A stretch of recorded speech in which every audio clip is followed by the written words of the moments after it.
Hi viewers, welcome to my channel Sudha Biology. So if you are watching for the first time, please subscribe and press the bell icon so that you will get notifications further. And in the previous session, we have been discussed about the gene interactions and types of gene interactions as well as incomplete dominance. And now in this session, I would like to tell you about the explanation of dominance concept or explanation of the concept of dominance. So what is this dominance? Okay. So I'll read out each and every sentence and give explanation of these NCERT points. That is, every gene contains information to express particular trait. Okay. So what is trait?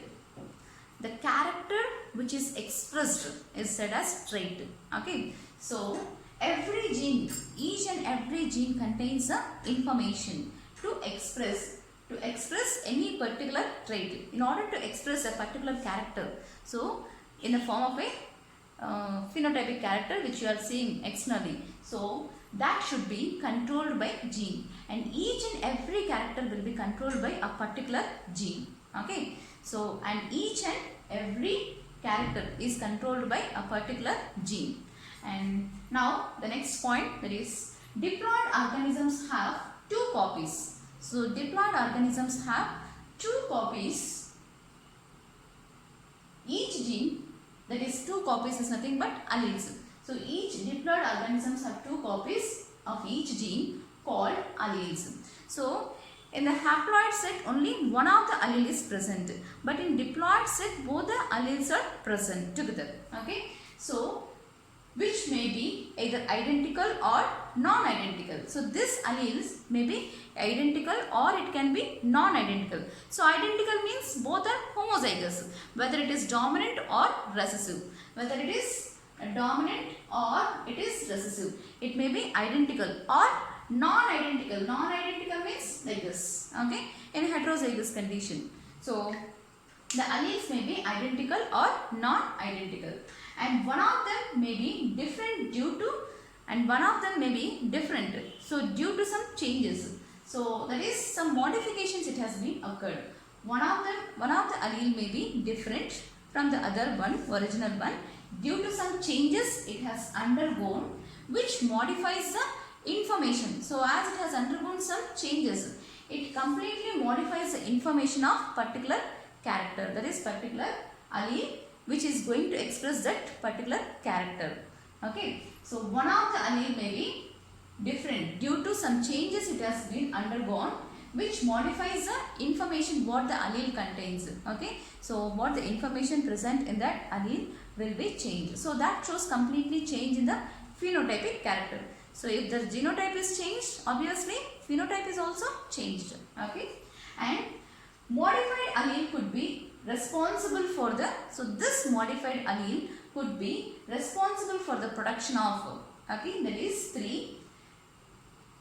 First one, normal or less efficient enzyme. That means, so I said that each and every gene contains information for expression of particular trait. That means the modified allele could be responsible for the production of normal or less efficient enzyme, and each enzyme is synthesized, that is, mainly it is under the control of gene. So once the gene gives information, then only the enzyme will be synthesized in the form of a protein. Okay, so modified allele could be responsible for the production of normal or less efficient enzyme. It can be normal or less efficient enzyme.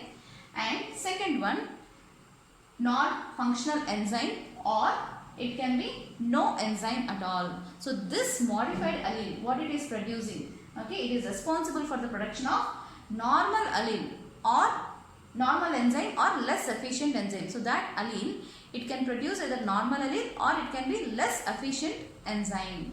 And second one, it can even produce, sometimes it can even produce non-functional enzyme or no enzyme produced at all. Okay, so this can be a chances.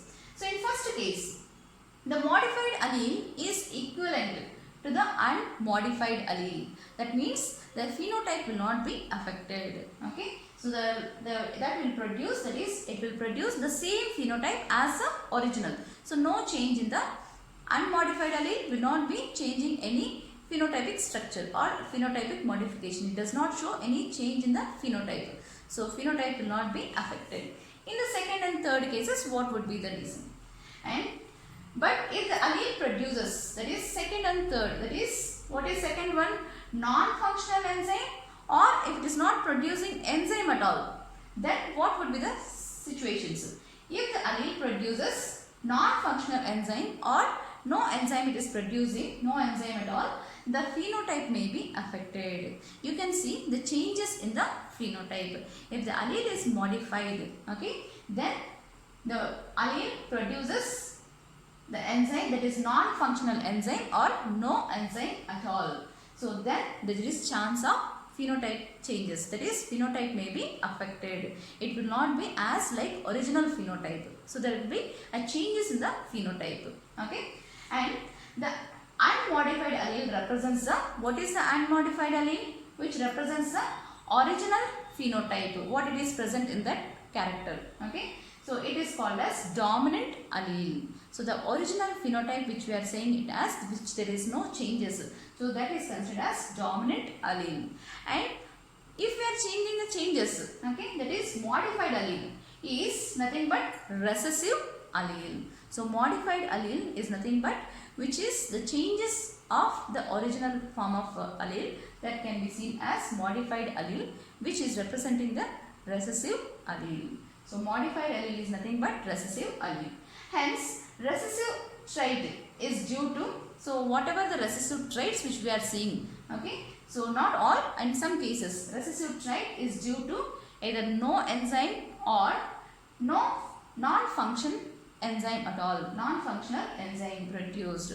So the modified recessive trait, so modified allele which is producing the recessive trait, it is mainly due to no enzyme. That means if it is not producing enzyme at all, or if the enzyme is not functional, then you can see the recessive trait. And the incomplete dominance as well as this mainly example which we can take for this recessive trait which we are saying here, that is mainly due, the incomplete dominance, it is mainly due to the modified allele. So that is, if the enzyme is non-functional or it is not producing enzyme at all, that would lead to a recessive trait. You can take example, that is incomplete dominance. Okay, so in the previous session we have been discussed about incomplete dominance. So that is mainly due to this. The recessive trait is mainly because of no enzyme which is produced, or it can be because of non-functional enzyme which is being produced by that allele, modified allele. So this is about the dominance concept. Thank you.